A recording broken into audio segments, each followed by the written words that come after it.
Assalamualaikum warahmatullahi wabarakatuh. Oke teman-teman, kembali lagi bersama saya di channel Japa Story ID, dimana kali ini kita akan membuat konten lanjutan dari cerita misteri pabrik gula yang sangat menyeramkan. Oke, kita langsung aja di jalan ceritanya. Seseorang yang baru saja menolong kami rupanya bukan sosok yang asing bagi kami. Dia adalah Gono, begitu kami memanggil namanya. Siapa Gono? Bila ada manusia yang dilahirkan dengan anugerah dan kengerian, Gono adalah salah satunya. Gono, nama yang sangat aneh bahkan untuk nama-nama kuno orang Jawa. Pertama kali saya mendengar nama itu, saya cuma berpikir ada orang tua yang setia itu memberikan nama untuk anaknya sendiri, dengan nama yang bahkan tidak pernah saya dengar sebelumnya. Gono adalah seorang pria yang berada di kisaran umur 40 tahun. Tubuhnya tambun dan biasa mengenakan kaos usang dengan celana pendek, tanpa alas kaki. Meski sudah berumur, namun yang bisa diketahui saat melihat Gono adalah ia seorang pria yang memiliki keterbelakangan mental. Yang paling saya ingat dari pria ini adalah ia selalu menjadi seseorang yang dicaci, dihina, bahkan direndahkan oleh anak-anak seumuran saya waktu itu, termasuk teman-teman saya.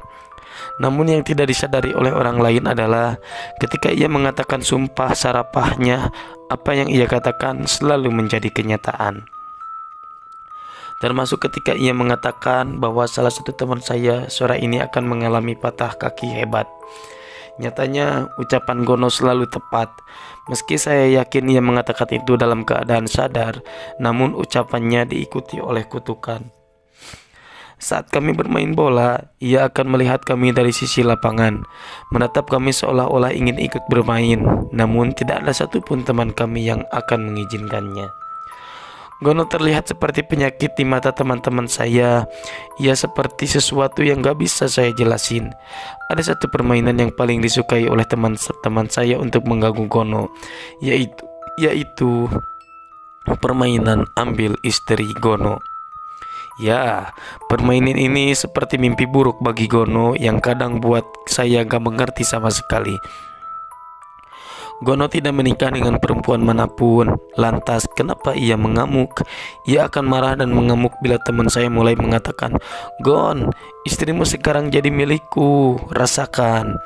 Dengan wajah amat marah, Gono akan mengejar siapapun yang mengatakan itu. Ia akan terus-menerus mengejarnya. Setelah itu, semua teman-teman saya akan berpencar satu sama lain.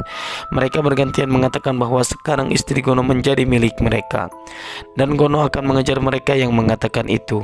Semua teman-teman saya menganggap hal itu lucu, namun bagi saya hal itu sangat aneh. Saya mungkin satu-satunya orang yang gak pernah tertarik mengganggu Gono seperti yang lain. Namun setiap saya berdekatan dengan dia, firasat saya selalu gak enak. Ada sesuatu yang membuat saya gak bisa berada di dekat-dekat dengan dia. Salah satunya bau badannya. Gono tidak pernah mandi. Pernah kami bertemu di mana ia sedang mengayuh sepeda kumbangnya, dan pesengada saya menyapanya. Dengan wajah kekanak-kanakan untuk seorang pria berumur 40 tahunan, dia bercerita bahwa sekarang ia bersama anaknya. Saya kaget setengah mati karena saya nggak melihat siapapun. Sama seperti saya, Endah juga menjauhi Gono. Hal ini cukup menarik, pasalnya Endah adalah anak yang badung dan suka membuli. Namun kenapa ia tidak pernah menyentuh Gono seperti teman-teman kampung saya yang lain? Ternyata Gono memang memiliki seorang istri, tapi istrinya bukan dari bangsa manusia.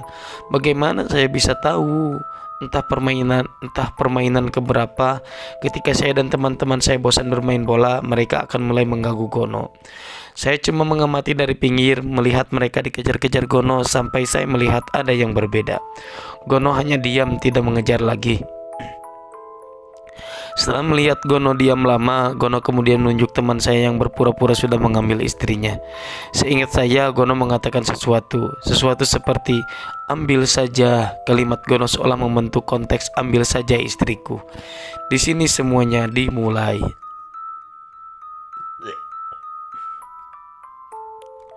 Pasca kejadian itu, teman saya nggak pernah lagi terlihat ke lapangan bola. Bahkan hari ini adalah 1 minggu setelah peristiwa itu. Teman-teman saya yang lain gak ada yang tahu kemana dia pergi. Yang jelas ada sesuatu yang terjadi dengannya. Gono juga seolah lenyap di telan bumi. Akhirnya saya inisiatif buat datang ke rumahnya. Tepat seperti apa yang saya takutin, teman saya jatuh sakit dan gak bisa berdiri sama sekali.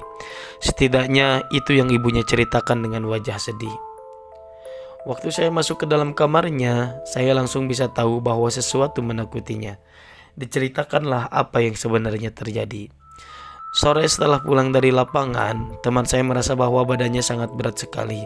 Seolah di punggungnya dia sedang menggendong seorang anak kecil. Tidak hanya itu, di dalam kamarnya dia mendengar suara alon atau lagu tidur. Semua kejadian-kejadian itu seperti muncul pada waktu-waktu tertentu. Setiap setelah adzan maghrib, di bawah ranjang kamarnya, dia selalu mendengar suara seseorang menggaruk-garuk kayu menyangga kasurnya. Dan kemudian diikuti suara wanita ngudang bayi atau menidurkan bayi. Yang terakhir, pada tengah malam di atap rumahnya selalu terdengar suara gemeletak, seperti atap rumahnya sengaja dilempari oleh batu, dan itu terjadi terus-menerus sampai pagi hari. Teman saya pernah memaksakan diri buat bangun, namun badannya langsung roboh lagi. Sebenarnya orang tuanya sudah pernah beberapa kali memanggil dokter, dan semuanya mengatakan hal yang sama, bahwa teman saya hanya butuh istirahat saja. Namun keadaannya bahkan sampai hari ini belum juga membaik. Di sini saya pun semakin penasaran sampai akhirnya saya cerita. Saya bercerita ke Endah, dan Endah hanya mengatakan bahwa itulah karma orang yang suka mengganggu seseorang berkebutuhan khusus. Namun saya bisa lihat Endah menutupi sesuatu. Saya pun mendesak dia dan Endah pun mengatakannya. Malam nanti ayo kita lihat ke rumahnya. Malam itu juga saya sama Endah datang ke rumah teman saya. Gak ada apapun yang terjadi, tapi saya bisa lihat Endah melihat ke sana kemari sampai suara gemeletak yang diceritakan teman saya terdengar. Endah yang pertama tahu, dia menunjuk ke sebuah pohon pisang di belakang rumah. Di sana saya kaget, rupanya yang melempari batu ke rumah teman saya adalah Gono. Melihat kami, Gono tiba-tiba lari seperti maling ketangkap basah. Dia kabur, kami pun segera mengejarnya. Saya yang pertama kali bisa jatuhin badan tambunya, tapi Gono yang memang badannya besar tidak sebanding dengan badan saya yang kecil. Dia meronta seperti anak kecil, membuat saya kegelapan, gelagapan saat telapak tangannya menampar wajah saya. Endah hanya mengatakan, ambil istrimu. Itu pertama kali saya dengar Endah mengatakan itu. Benar dugaan saya, Gono punya istri, tapi istrinya yang mana? Malam itu juga saya ngelepasin Gono setelah Endah nyuruhku ngelepas. Di situ Endah ngejelasin, istri Gono itu kuntilanak hitam yang sudah mengikutinya sejak kecil. Tahu yang lebih bikin saya merinding, istri Gono sekarang ada di belakang saya. Setelah Endah nunjuk pohon di samping saya ngejatuhin Gono, katanya dia sedang memandang saya dengan mata melotot. Rasanya saya ingin teriak, cok, di depan muka si Endah. Kami pun pulang besoknya. Teman saya lebih sehat dibandingkan hari sebelumnya. Saya pun mengatakan agar dia gak gangguin lagi Gono. Apapun yang dia lakukan sebelumnya, hal itu sangat salah. Gono memang tidak sesehat kami secara akal, namun dia tidak pantas diperlakukan seperti itu. Sejak hari itu, gak ada lagi teman saya yang gangguin Gono. Tahu alasan kenapa Gono melempar batu ke rumah teman saya? Rupanya dengan cara itu, Gono menangkal istrinya untuk melukai teman saya yang lebih jauh. Karena kata Endah, sesuatu yang membuat badan teman saya berat adalah bayi yang dibawa istrinya diletakkan tepat di punggung teman saya. Sekarang saya bakal ceritain sesuatu yang lain yang tinggal di lapangan bola ini. Saya pernah nyebut nama makhluk ini di belumnya.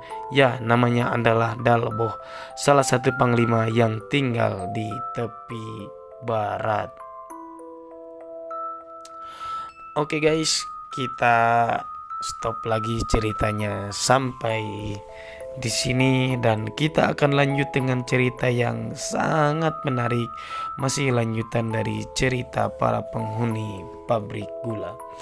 Oke, terima kasih yang selalu setia mendukung channel kami, dan jangan lupa sekali lagi, jangan lupa klik like, subscribe, and comment, dan jangan lupa share juga ke teman-teman kalian agar teman-teman kalian bisa merasakan sensasi merasakan kengerian dan ketakutan mendengarkan cerita ini.